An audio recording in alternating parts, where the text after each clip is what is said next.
중국의 현실을 있는 그대로 파헤치는 중국 관찰 시간입니다. 이란의 핵기지에 대한 미국의 공습으로 이란이 결국 두 손 들고 항복을 했는데, 이 과정에서 사실 가장 당황한 국가가 중국이고, 또 이번 중동 전쟁에서 또 다른 패배자가 바로 중국이다, 이런 평가가 나왔습니다. 이는 그동안 강대국이라는 이미지로 중동에서 영향력을 확대해왔던 중국의 실체를 있는 그대로 드러내면서 이란과 함께 최대의 국격 추락을 맞게 되었다는 겁니다. 화이트타임스의 문제를 짚어봤습니다. 지금 시작합니다. AP통신이 현지 시간으로 25일 이번 중동 사태에 대한 심층 분석을 통해서 이스라엘이 약 2주 전 이란을 공격했을 때 이란의 오랜 우방국인 중국 정부는 이스라엘의 공격을 규탄하는 등 행동에 나섰다면서, 그러나 중국은 실질적으로 이란을 지원하는 행동을 전혀 하지 않은 채 말로만 그랬고 거기서 멈췄다, 이렇게 보도했습니다. AP통신이 이어서 베이징은 미국과 대등한 경쟁국으로서의 영향력과 세계 무대에서 더 큰 역할을 하려는 야심에도 불구하고 이란의 군사적 지원을 제공하는 것을 꺼렸고 분쟁에 직접 개입하는 것은 더더욱 꺼렸다면서, 이 결정은 중국이 중동에서 직면한 한계를 여실히 드러냈다라고 짚었습니다. 여기에 대해서 랜드연구소 중국연구소 소장인 주드 블랑섹트는 AP에 베이징은 외교적 역량과 위험 감수성이 부족해서 신속하게 개입할 수 없었고 이 급변하고 불안정한 상황을 성공적으로 헤쳐나갈 수 있다고 생각하지 않는다면서, 중국이 상당한 경제 및 에너지 지분을 보유하고 있지만 군사적 영향력은 미미한 중동의 복잡한 정치 상황을 고려할 때 베이징은 위험을 감수하고 나서려 하지 않았다라고 덧붙였습니다. 대신 중국 정부는 위험 회피적인 신중한 행동을 고수하는 쪽을 택하고 있다 하는 것이 주드 블랑세트의 견해였습니다. 여기에 대해서 중국 난징대학교 국제관계대학원의 주펑 학장은 중동의 불안정성은 중국의 이익에 부합하지 않는다면서, 중국의 관점에서 볼 때 이스라엘 이란 갈등은 중국의 사업적 이익과 경제적 안보에 도전과 영향을 미치는 것으로 이는 중국은 결코 원하지 않는다라고 말했습니다. 그도 그럴 것이 미국의 에너지 정보청 EIA의 2024년 보고서에 따르면 이란이 수출하는 석유 약 80%에서 90%가 중국으로 향하는 것으로 추산됩니다. 이란이 공급하는 약 120만 배럴의 석유와 기타 화석 연료 없이는 중국 경제가 산업 생산을 유지하는 데 어려움을 겪을 수 있다는 겁니다. 이와 관련해 워싱턴에 있는 싱크탱크인 민주주의 방어재단의 중국 수석 연구원인 브레이크 싱글턴은 베이징의 대응은 꾸준한 석유 구매와 대화에 대한 의례적인 요구라면서 중국의 중동 정책 자체가 결국 석유 구매를 위한 제스처에 불과하다고 평가를 했습니다. 싱글턴이 이어서 중국의 중동 정책 취지 자체가 결국 상업적 이익에 기반하는 것이기 때문에 이란이 이스라엘이나 미국으로부터 폭격을 받는다 할지라도 중국은 드론이나 미사일 부품 등의 지원은 결코 하지 않았던 것이라면서, 그렇기 때문에 중국은 그동안에 리야드를 불안하게 하거나 미국의 제재를 처리하지 않으면서 테헤란을 달래기 위한 말만 늘어났을 뿐이다, 이렇게 지적했습니다. 싱글턴은 결국 중국의 중동 친화 정책은 한마디로 말로만 존재하는 것이라면서 중국의 걸프 지역 영향력은 그저 상업적일 뿐이고 이란과의 전략적 동반자라는 구호도 결국 그저 구호에 불과했다는 것을 이번 중동 전쟁이 여실히 보여줬다라고 짚었습니다. 여기에 대해 뉴욕의 본사를 둔 글로벌 안보 문제 전문기관인 소우판 센터는 최근 분석 보고서를 통해서 이번 중동 전쟁을 통해 알 수 있는 것은 중국이 미국과 대립하는 국가들에 대해 경제 파트너라는 미명으로 접근하고 있지만 사실은 그들 국가를 통해 서방 국가들과 이간질을 하며 그를 통해 중국의 이익만 노리려는 행동에 국한된다는 것을 여실히 보여주었다라고 혹평을 했습니다. 결국 AP통신은 중국이 오랫동안 이란을 중요한 파트너로 여겨왔는데 최근 이스라엘과 이란 간 분쟁에서 중국의 강대국 구호는 크고 분명했지만 실제 행동은 매우 신중했다면서 외교적 수사를 제외하고는 실질적인 지지를 제공하지 않아서 중국의 영향력이 상업적 이익에만 국한되었다는 것을 보여줬다라고 평가했습니다. 다시 말씀드려서 중국은 실제 분쟁 상황에서는 위험을 회피하고 개입할 능력이 부족한 종이 호랑이에 불과하다는 것을 입증해 보였다 하는 이야기입니다.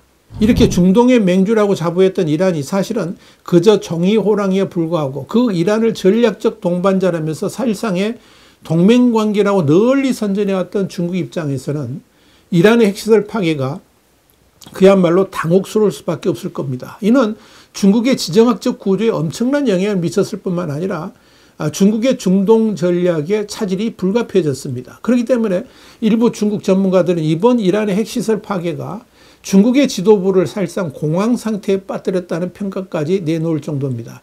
특히 이란이 시진핑 주석이 야심찬 글로벌 프로젝트인 1대1로의 중요한 고리이고 2023년에는 미국 주도의 나토에 대응하기 위해서 러시아와 중국이 공동으로 추진하는 안보협력기구인 상하이협력기구, 그러니까 SCO의 중요한 멤버라는 점에서 더욱 그럽니다. 실제로 이란은 중국과 합동훈련을 수시로 실시해왔고 올해 오만만에서 열린 해상안보벨트 2025 훈련에는 러시아도 참여한 바 있습니다. 이런 군사협력 체계가 이번 이란이 미국과 이스라엘로부터 공격을 받는 동안에 아무런 기여도 또 어떤 조치도 이루어지질 않았습니다. 한마디로 중국의 국제적 군사조직의 핵심 연결고리인 이란이 전쟁에 휩싸였는데도 중국이 아무런 기여도 하지 않았다는 점에서 당장 중국의 행보에 대해 이란은 불만을 터뜨릴 수밖에 없다는 겁니다. 특히 지난 13일 이란의 핵심 거점들이 이스라엘의 공격으로 완전히 파괴되었는데 이로 인해 부각된 것이 이란의 방공망이었습니다. 이스라엘의 공습이 시작되었음에도 레이더는 작동하지 않았고 대응 미사일도 발사되지 않았습니다. 여기에서는 우리 와이타임스가 자세히 한번 분석을 해드린 바 있습니다. 지난 2017년 9월 6일 영국의 제임스 디펜스 위클리는 이란 방공군이 그해 8월 25일 레가를 포함한 4개의 신형 방공지휘 통제 시스템을 공개 전시했다면서 당시 이란 방공군 사령관이었던 파르자드 에스마리 준장은 이란이 새로 도입한 신형 내가 방공지휘 체계의 핵심은 중국의 JY-10 방공지휘 통제 시스템이라고 밝혔다라고 보도했습니다. 이를 중국 공산당 공식 웹사이트인 옵서버도 인용 보도한 바 있습니다. 그러나 이런 이란의 방공 시스템은 4시간 동안 이어진 이스라엘의 공격이 아무런 대응도 하지 못하고 그대로 무너졌습니다. 이로써 20년간 축적된 이란의 핵산업과 군사지휘 체계는 산산조각이 난 겁니다. 이뿐 아니죠. 미군의 정밀 미사일에 파괴된 이란의 지하 핵시설까지 포함해서 모든 시설은 중국 공산당 엔지니어링 팀의 지원을 받아 건설됐습니다. 그런데 이번에 그 모든 이란의 방패들이 다 무너져 내린 겁니다.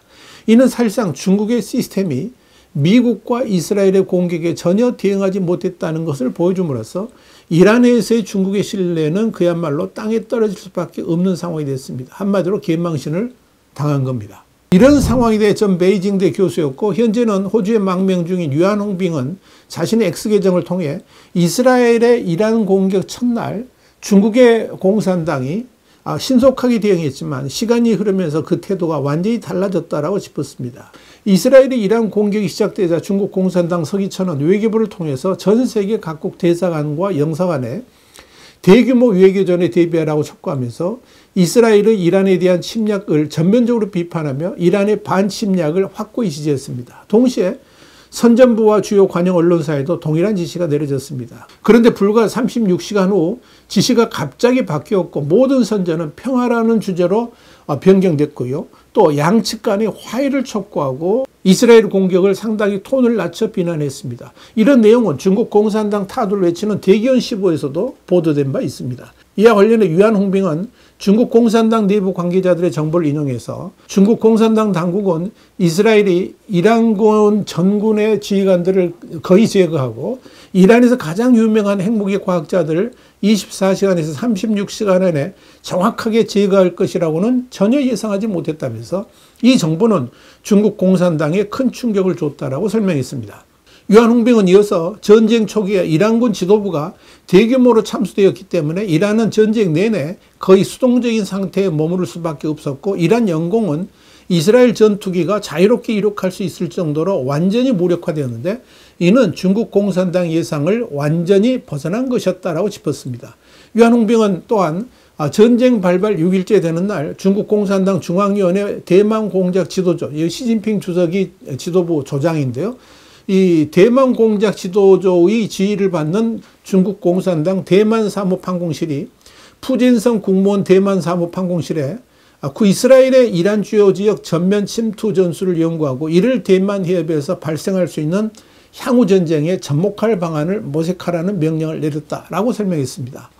유한홍빙은 그러면서 이스라엘의 군 지도부 참수 작전이 중국 공산당과 시진핑 주석에게 큰 공황을 야기했다면서 이런 이유로 중국 공산당 군부 및 전쟁 지역의 각 부서 지휘기관은 현재 그림자 조직을 구축하기 시작했다고 짚었습니다. 다시 말해서 군부도 백업 조직을 가지한다라고 판단했다는 의미입니다. 유한홍빙은 또 미국이 이란의 지하 핵시설을 성공적으로 파괴할 수 있는 능력이 중국 공산당 정권의 막대한 군사적 억제력을 행사했다면서 중국 공산당 또한 지휘부와 전시 전투기관을 지하 깊숙이 파묻고 있다는 점을 고려할 때 미국의 지하 핵 요새 타격 능력은 의심할 여지 없이 중국 공산당 정권의 극심한 공황을 이야기할 것이다. 이렇게 분석했습니다. 결국 미국과 이스라엘에 의한 이란 공격으로 말미암아 중국의 중동 전략 거점이 심각하게 손상되었다고 할 수 있을 겁니다. 이로써 중국의 중동 전략은 완전히 붕괴되었고 따라서 1대1로 전략 역시 회복 불가능의 수준으로 파괴됐다는 점에서 중국이 이번 중동 전쟁의 사실상 최대 피해자가 되었다라고 정리할 수 있을 것입니다. 와이타임스 중국 관찰의 주북일입니다. 감사합니다.